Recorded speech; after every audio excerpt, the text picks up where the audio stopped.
Prihlásim sa do Samsung School, budem učiť Južnú Európu, pripravím im pracovný list, pripojím ho k hodine a dúfam, že som sa nepripravovala na hodinu len ja. Teším sa.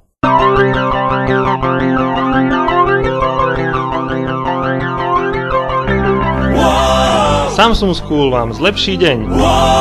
Nechcete, aby žiaci ovládli vás?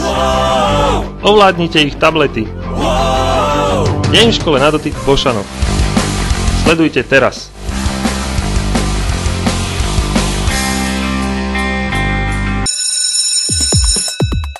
Prvá hodina geografia.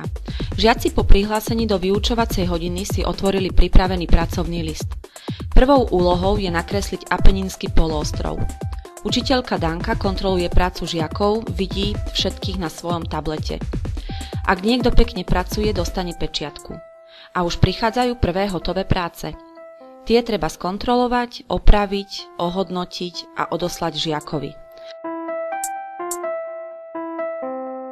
Aha, Martin dostal jednotku a určite je spokojný. Najobľúbenejší predmet matematika, teda aspoň pre pani učiteľku. Je ľahké skontrolovať, či sú všetci prítomní, ale či sú aj naučení. Jedným klikom odošleme internetovú stránku alebo aplikáciu, ktorá sa otvorí na všetkých tabletoch. Výklad učiteľa však nenahradí žiadna technika. Viete, prečo všetci zdvihli hlavy? Zablokovali sa im obrazovky s upozornením "Dávaj pozor". Výklad môže začať buď pri tabuli alebo priamo na tablete na zdieľanej obrazovke učiteľa. A je čas na skupinovú prácu.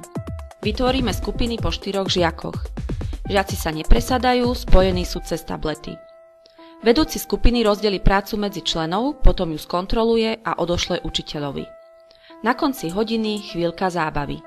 V náhodných dvojiciach hráme piškôrky. Kto je s kým? Žiaci sa prihlasujú na hodinu dejepisu. Ešte netušia, že ich čaká test. Skontrolovať účasť je dôležité. Času je dosť aj na otázky, dôkladnú kontrolu a opravu chýb. Po skončení sa výsledky a opravené testy odosielajú žiakom automaticky. A už si kontrolujú výsledky. Analýza testu je zo Samsung School jednoduchá. Zobrazujú sa otázky spolu s grafmi, za ktorými sú konkrétni žiaci. Tých najlepších treba hneď pochváliť. Výsledky triedy? Nič jednoduchšie. Dajú sa zoradiť aj podľa úspešnosti v percentách. V podrobnom prehľade sleduje učiteľ aj jednotlivých žiakov, porovnáva ich s priemerom triedy. S oznámkovaním nie je problém. Po teste dobre padne prestávka. Vtedy je čas na relax a k nemu patria hry. Fyzika je vážna veda. Presnosť musí byť. Napríklad aj pri určení času na riešenie úloh. Časovač odošle učiteľ všetkým naraz. Deň zakončíme projektom, teda jeho vyhodnotením. Všetky projekty už žiaci prezentovali a ich vypracovanie v S-poznámke prešlo hodnotením. Teraz sa ho dozvedia žiaci. Učiteľka musí každému poslať ten jeho. Tí, čo dostali jednotku, sú určite spokojní. Niektorí musia ešte popracovať. No a na záver, čo poteší učiteľa najviac?